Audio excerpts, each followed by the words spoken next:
ओम शांति। आज की तारीख है 24/1/2023, 24 जनवरी 2023। आज के बाबा के मधुर मुरली के मधुर महावाक्य है, मीठे बच्चे, यही संगम युग है जब आत्मा और परमात्मा का संगम होता है। इसी संगम पर आत्मा और परमात्मा का संगम होता है। सतगुरु एक ही बार आकर बच्चों को सत्य ज्ञान दें, सत्य बोलना सिखाते हैं। प्रश्न है आज की मुरली से, किन बच्चों की अवस्था बहुत फर्स्ट क्लास रहती है? उत्तर, जिनकी बुद्धि में रहता है ये सब कुछ बाबा का है।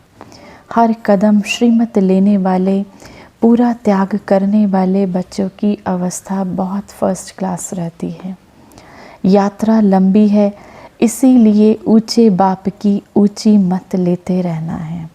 ये यात्रा बहुत लंबी है, इसीलिए उस ऊंचे ऊंचे परमात्मा की ऊंची श्रीमत लेते रहना है। दूसरा प्रश्न है आज की मुरली से, मुरली सुनते समय अपार सुख किन बच्चों को भासता है? उत्तर, जो समझते हैं हम शिव बाबा की मुरली सुन रहे हैं। ये मुरली शिव बाबा ने ब्रह्मा तन से सुनाई है। मोस्ट बिलीवेड बाबा हमें सदा सुखी मनुष्य से देवता बनाने के लिए ये सुना रहे हैं। मुरली सुनते ये स्मृति रहे तो आपको सुख भासेगा, तो आपको सुख लगेगा। गीत है आज की मुरली से, प्रीतम आन मिलो। ओम शांति। ये दुखिया जिया तो दुख धाम में ही होता है।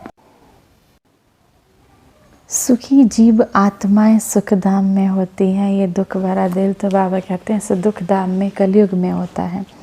सभी भक्तों का प्रीतम एक है जिसको ही याद किया जाता है, उसको प्रीतम कहा जाता है। याद करते हैं जब दुख होता है, ये कौन बैठ समझाते हैं। सच्चा सच्चा प्रीतम, हम सब आत्माओं का सच्चा सच्चा प्रीतम हमको ये बैठ समझाते हैं। अब उसको हम सच्चा बाप, सच्चा टीचर, सच्चा सद्गुरु, सभी का प्रीतम वह एक है। परंतु प्रीतम आता कब है ये कोई नहीं जानते। प्रीतम खुद आकर अपने भक्तों को, अपने बच्चों को बताते हैं कि मैं आता ही हूँ सिर्फ संगम युग पर एक बार। वह परमात्मा आकर खुद अपने बच्चों को बताते हैं, अपने भक्तों को बताते हैं, मैं आता ही हूँ इस पूरे कल्प के संगम पर एक बार। मेरा आना और जाना, उसका जो बीच है उसको संगम कहा जाता है। मेरे आने को और मेरे जाने के बीच का जो समय है, अब बाबा आते हैं कलयुग अंत में और सतयुग की आदि के बीच में, जब कलयुग के अंत का 100 वर्ष का समय रह जाता है और सतयुग आदि से 100 वर्ष पूर्व। तो ये जो बीच का समय है, तो बाबा कहते हैं मेरा आना और जाना, उसके बीच का समय, उसको संगम कहते हैं। ये जो 100 वर्ष का संगम है, समय है, इसको संगम कहा जाता है। और सभी आत्माएं तो बहुत बारी जन्म मरण में आती हैं, मैं एक ही बार आता हूँ। मैं सतगुरु भी एक ही हूँ, बाकी गुरु तो अनेक हैं। उन्हों को सतगुरु नहीं कहेंगे क्योंकि वह कोई सत्य नहीं बोलते, वह सत्य परमात्मा को जानते ही नहीं। जो दुनिया में आदि गुरु आदि हैं, तो बाबा कहते हैं वह सच्चे सच्चे परमात्मा को, उनके परिचय को जानते ही नहीं। जो सत्य को जान जाते हैं वह हमेशा सत्य बोलते हैं। वह सतगुरु ही सत्य बोलने वाला सच्चा सतगुरु, सच्चा बाप, सच्चा शिक्षक खुद आकर बताते हैं कि मैं संगम युग पर आता हूँ। मेरी आयु इतनी ही है जितना समय में मैं आता हूँ। पतितों को पावन बनाकर ही जाता हूँ। जब से मेरा जन्म हुआ तब से मैं सहज राजयोग सिखाना आरंभ करता हूँ। फिर जब सिखाकर पूरा करता हूँ तो पतित दुनिया विनाश को पाती है। जब मैं इस राजयोग को सिखाकर पूरा करता हूँ, माना जब ये इस बाबा के सारे बच्चे राजयोग सीख जाते हैं, तो बाबा कहते हैं ये पतित दुनिया, ये कलयुगी दुनिया विनाश को पाती है और मैं चला जाता हूँ। जहाँ से बाबा आते हैं परम धाम से, बाबा फिर वहाँ चले जाते हैं। बस मैं इतना ही समय आता हूँ। शास्त्रों में तो कोई टाइम है नहीं। शिव बाबा कब जन्म लेते हैं, कितना दिन भारत में रहते हैं, ये बाप स्वयं ही बैठकर बताते हैं कि मैं आता ही हूँ संगम पर। संगम युग की आदि, संगम युग का अंत, गोया मेरे आने की आदि और जाने का अंत। बाकी मध्य में बैठ मैं ये राजयोग सिखाता हूँ। कलयुग के अंत और सतयुग की आदि में बाबा के बीच का समय, उसमें बैठ बाबा ये राजयोग सिखाते हैं।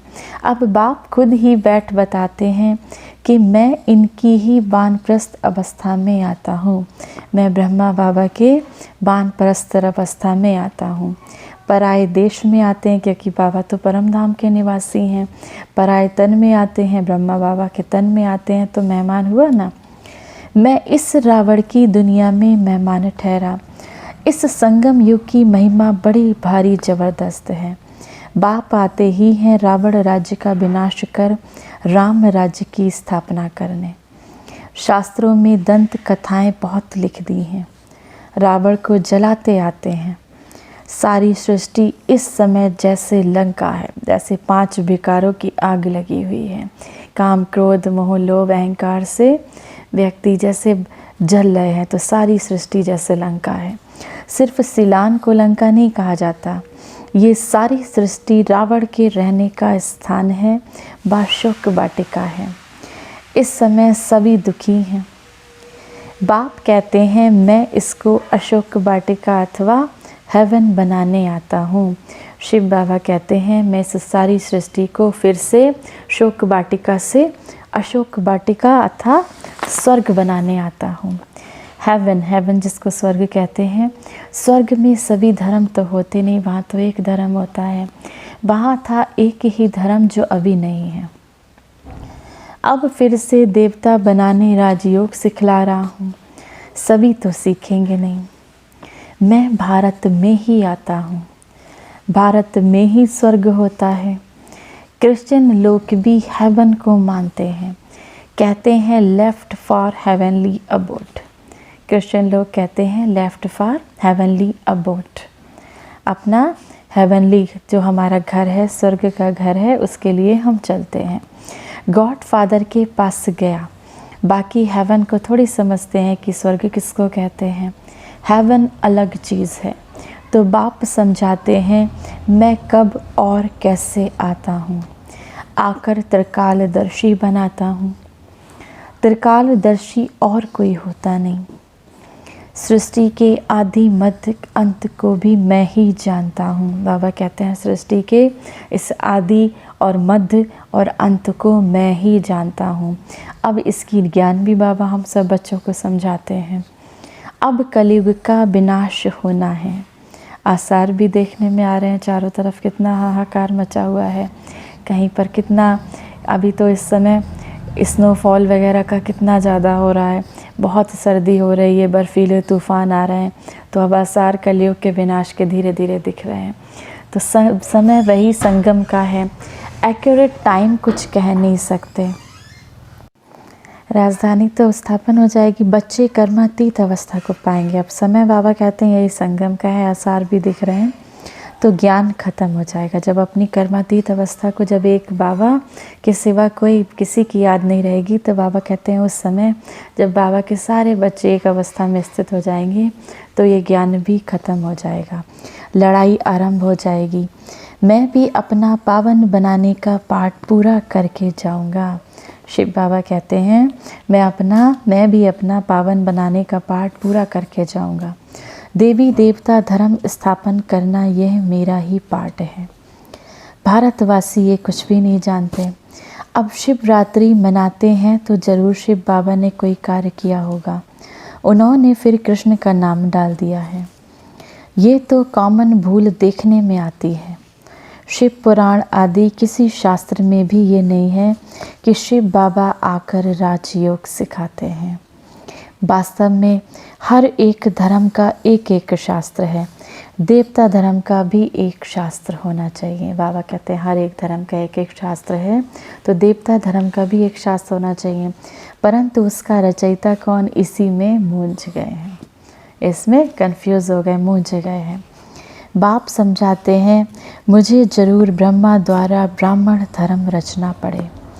ब्रह्मा मुख वंशावली ब्रह्मा कुमार कुमारियाँ ठहरे, बहुतों के नाम बदली हुए, उनसे बहुत भगंती हो गए, बहुत से बाबा के ज्ञान को छोड़कर भाग गए, साथ में रिप्लेस भी होते हैं।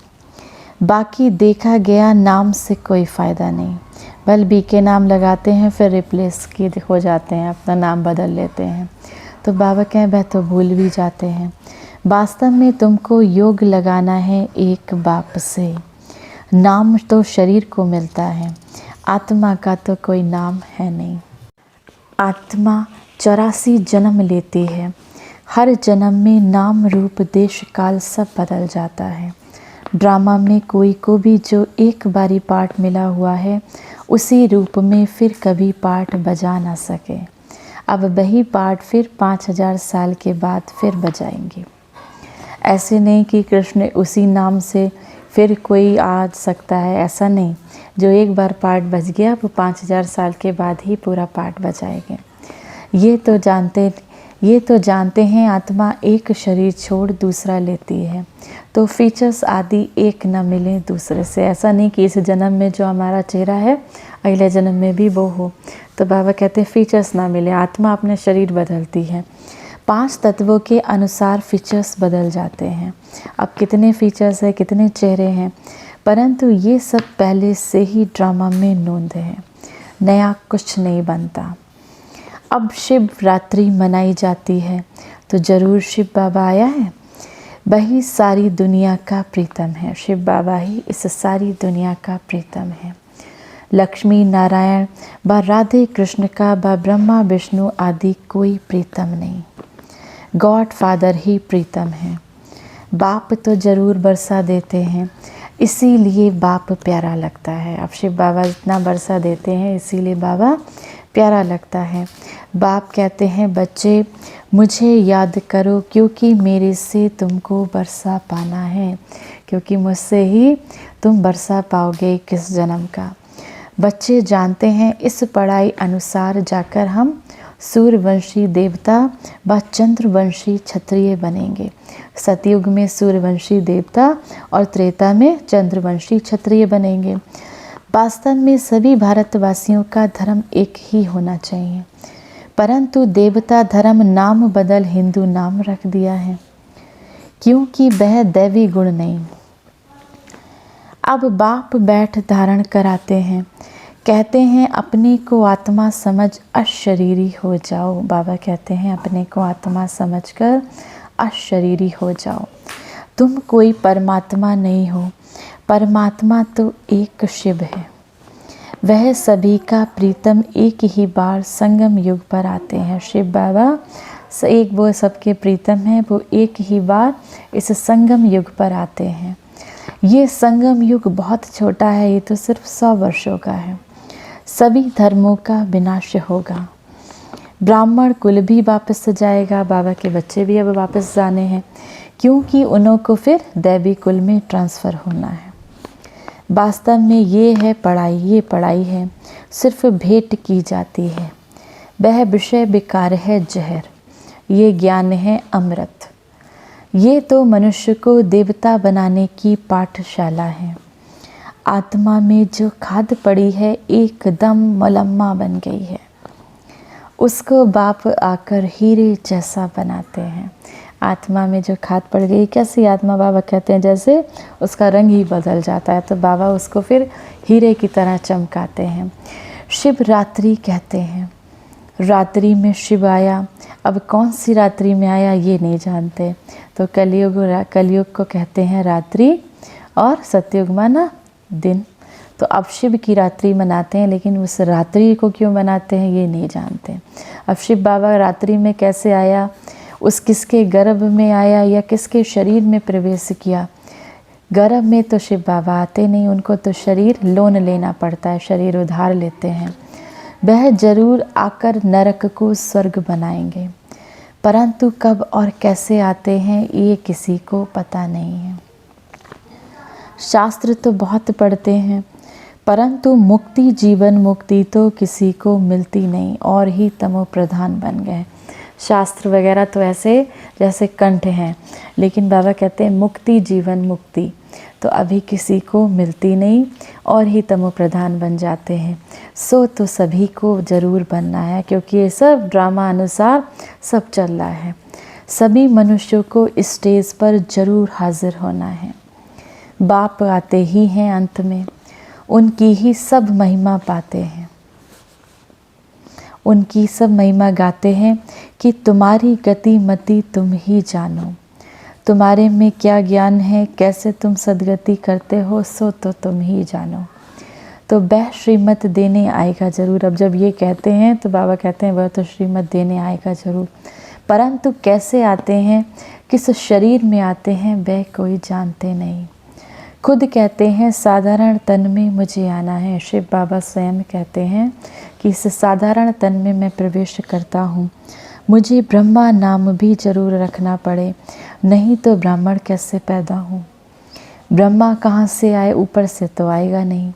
ब्रह्मा तो है सूक्ष्म वतनवासी अव्यक्त संपूर्ण ब्रह्मा, तो यहाँ तो जरूर व्यक्त में आकर रचना रचनी पड़े। तो हम अनुभव से बता सकते हैं, इतना समय आते और जाते हैं। बाप कहते हैं मैं भी ड्रामा में बांधा हुआ हूँ और मेरा पार्ट भी सिर्फ एक बार आने का है। भल दुनिया में उपद्रव बहुत होते रहते हैं, चारों तरफ बहुत उपद्रव होते हैं। उस समय कितना ईश्वर को पुकारते हैं, परंतु मुझे तो अपने समय पर ही आना है और आता भी हूँ वानप्रस्थ अवस्था में। भल बाबा कहते हैं दुनिया में कितना हाहाकार हो, लेकिन शिव बाबा तो अपने समय पर ही आते हैं। कलयुग अंत और सतयुग आदि के बीच के समय में ही आते हैं और आते हैं ब्रह्मा बाबा की वानप्रस्थ अवस्था में। ये ज्ञान तो बड़ा सहज है, परंतु अवस्था जमाने में मेहनत है, इसीलिए कहेंगे मंजिल बड़ी ऊंची है। बाप नॉलेजफुल है तो ज़रूर उसने बच्चों को नॉलेज दी है, तब तो उनका गायन है कि तुम्हारी गत मत तुम ही जानो। बाप कहते हैं मेरे पास जो सुख शांति का खजाना है वह बच्चों को ही आकर देता हूँ। ये जो माताओं पर अत्याचार आदि होते हैं ये भी ड्रामा में नूंद है, तब तो पाप का घड़ा भरेगा।